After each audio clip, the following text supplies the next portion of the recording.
Welcome back students. Today we are going to discuss the part 3 of silent features. In this tutorial we are going to cover the last section of this topic, that is silent features of the Indian Constitution. So let's see. The first one is universal adult franchisee. Every citizen who is 18 years of age or above has a right to vote without any discrimination of caste, race, religion, gender, literacy, etc. Universal adult franchise का principle implement होता है हमारी country में, जिसके according जो भी 18 years का या उससे अबव एज का सिटीजन है उसको राइट है वोटिंग का, और कोई भी उसको उसके इस राइट से नहीं रोक सकता on the basis of caste, race, religion, gender and literacy. The voting age was reduced to 18 years from 21 years in 1989.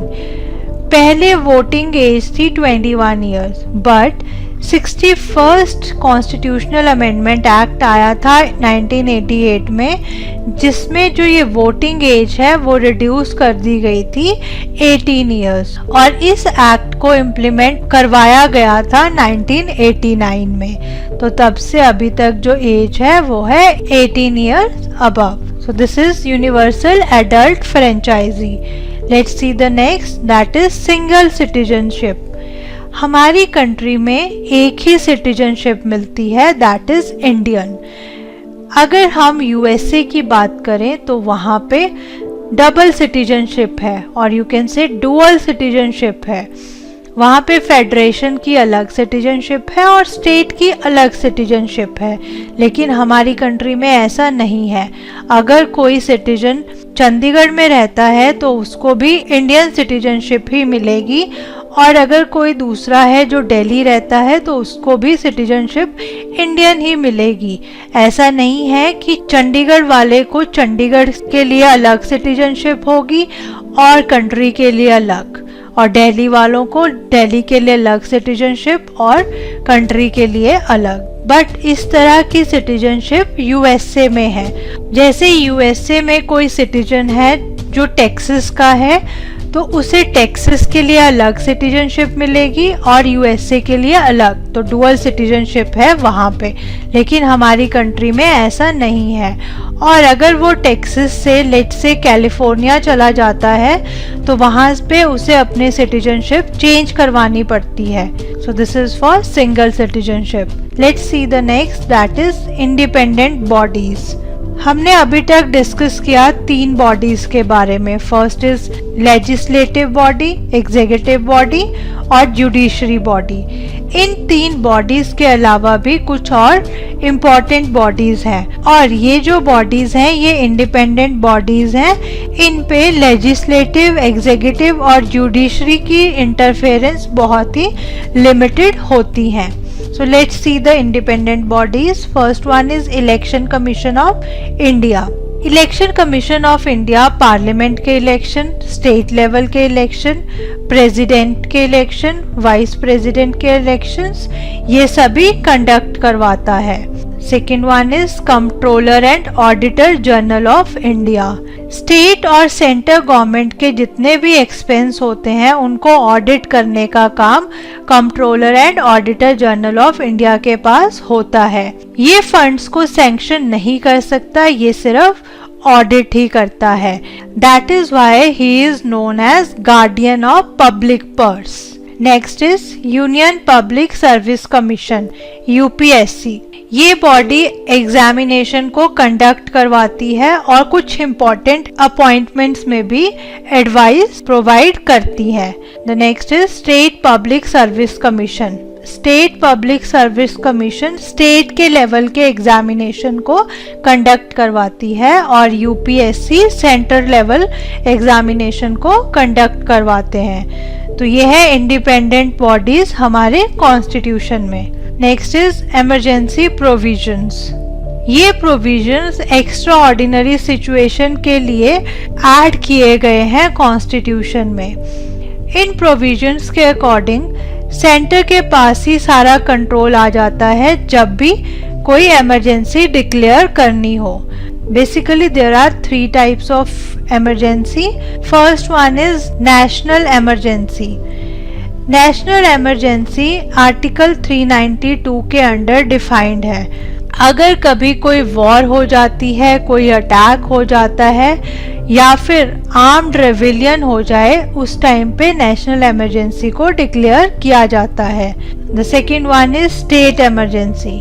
State emergency defined है आर्टिकल 356 के अंडर। अगर स्टेट में कॉन्स्टिट्यूशनल मशीनरीज फेल हो जाए तो सेंटर स्टेट में emergency को declare कर सकता है। The third one is financial emergency. ये डिफाइंड है आर्टिकल 360 के अंडर। अगर हमारी कंट्री में फाइनेंशियल स्टेबिलिटी ना रहे तो फाइनेंशियल इमरजेंसी को डिक्लेयर करना पड़ता है। तो जैसा कि मैंने आपको बताया कि इमरजेंसी के टाइम पे सेंट्रल गवर्नमेंट के पास ही सारी पावर आ जाती है। स्टेट का कंट्रोल, सेंटर का कंट्रोल सब सेंटर के पास ही आ जाता है। Let's see the next, that is 3 tyre government. अब हमने डुअल पॉलिटी के बारे में तो डिस्कस किया था, मींस 2 तरह की पॉलिटी रहती हैं, सेंटर के लिए और स्टेट के लिए। This is the new term that is 3 tyre government. जब अमेंडमेंट एक्ट 73rd और 74th आया 1992 में, तो 3 टायर गवर्नमेंट को ऐड किया गया। बेसिकली 73rd अमेंडमेंट के अंडर पंचायत को लाया गया, जो रूरल लोकल गवर्नमेंट के नाम से जानी जाती है, और 74th अमेंडमेंट के अंदर म्यूनिसिपैलिटीज को लाया गया, जो अर्बन लोकल गवर्नमेंट के अंडर आती है। इनके इलेक्शन स्टेट इलेक्शन कमीशन करवाता है, पंचायत के भी और म्यूनिसिपैलिटीज के भी। तो बेसिकली 3 टायर्स गवर्नमेंट कैसे हुई? सेंट्रल गवर्नमेंट, स्टेट गवर्नमेंट और लोकल गवर्नमेंट। सो इन तीनों से बना 3 tyre government. Let's see the last feature that is cooperative societies. 97th constitutional amendment act आया था 2011 में, जब कोऑपरेटिव सोसाइटीज को ऐड किया गया था। ये एक नॉन प्रॉफिटेबल ऑर्गेनाइजेशंस होते हैं और ये सोसाइटीज लोकल लेवल पे काफ़ी काम करती हैं।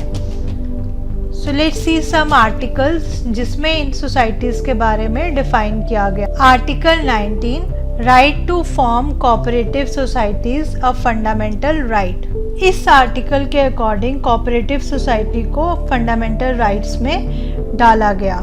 Then article 43B, new directive principles of state policy on promotion of cooperative societies.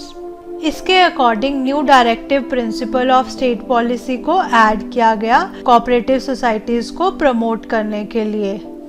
Then the next is article 243ZH to 243ZT. A new part 9B in the constitution was added, which is known as the cooperative societies.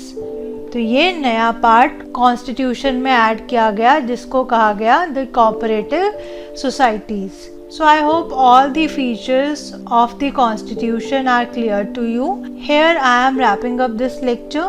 We'll meet you next time. Till then, stay tuned with Study Coach. Thank you.